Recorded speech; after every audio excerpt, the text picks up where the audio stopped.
Hi, my name is Braden Fleck, and this is my psychology and film project on the movie Girl Interrupted.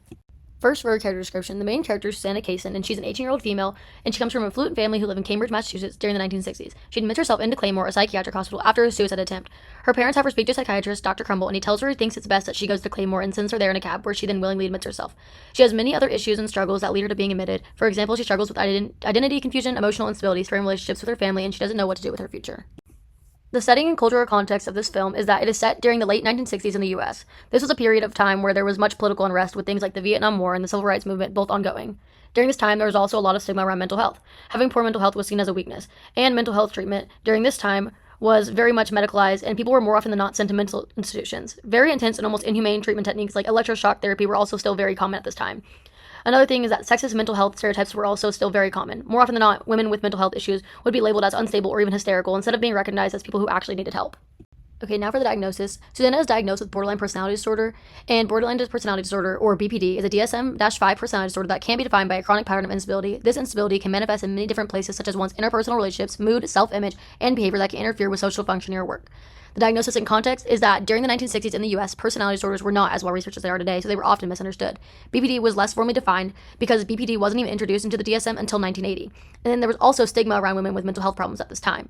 Cultural considerations taken into account are that in some cultures and or religions, some of the symptoms shown by those with BPD may not be as stigmatized or manifest differently due to stronger family networks. And then stigma is that BPD has always been heavily stigmatized because it is associated with being manipulative, toxic, and or too emotional. People with BPD can sometimes even face biases from mental health professionals. They are sometimes seen as being treatment resistant, even though some treatment methods, like dialectical behavior therapy, have been seen and proven to be effective. Now for evidence. Symptom 1 shown by Susanna is a fear of abandonment and having unstable relationships. When Susanna befriends Lisa, she becomes very quickly attached to her and is constantly seeking Lisa's attention and approval. She gets very stressed when she feels as though Lisa is pulling away from her.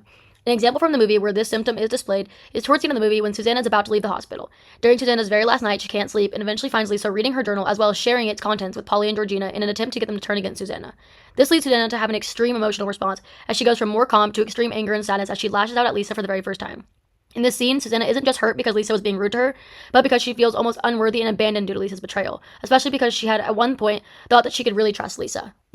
Symptom 2 that is shown is emotional instability. Susanna's moods are constantly and rapidly changing throughout the movie. Her moods swing quickly between joy, sadness, anger, and fear. An example from the movie where this symptom is displayed is when Susanna is speaking to the therapist at Claymore towards the beginning of the movie. She just found out that a guy that she had been with before she got to Claymore had just gotten drafted, and so she's initially pretty calm, if not a bit sad, while talking to the therapist. Although as soon as the therapist brings up her suicide attempt, she quickly switches to more angry and defensive.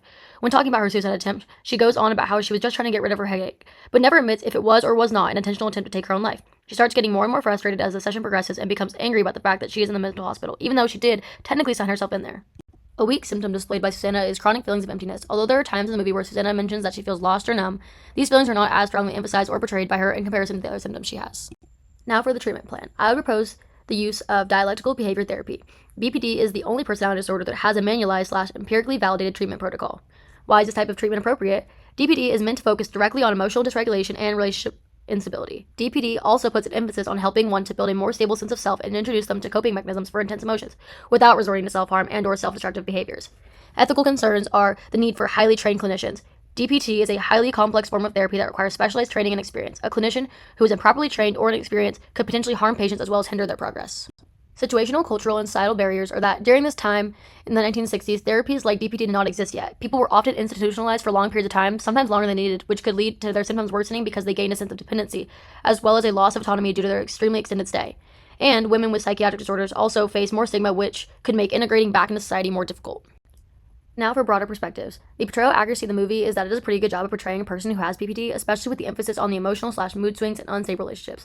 The movie does, however, dramatize some aspects of the disorder for entertainment purposes. For example, not all people who have BPD show or engage in such extreme behaviors as frequently as Susanna did in the movie.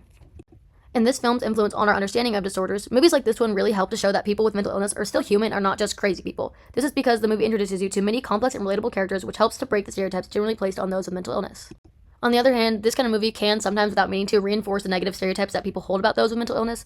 This is because the audience may generalize the dramatized aspects of the disorder in the movie and assume that all those with BPD act the same as Susanna's character. This movie also emphasizes the more dramatic and or visible behaviors of disorders and oftentimes don't really show or explain the subtle/internal struggles people with these disorders face.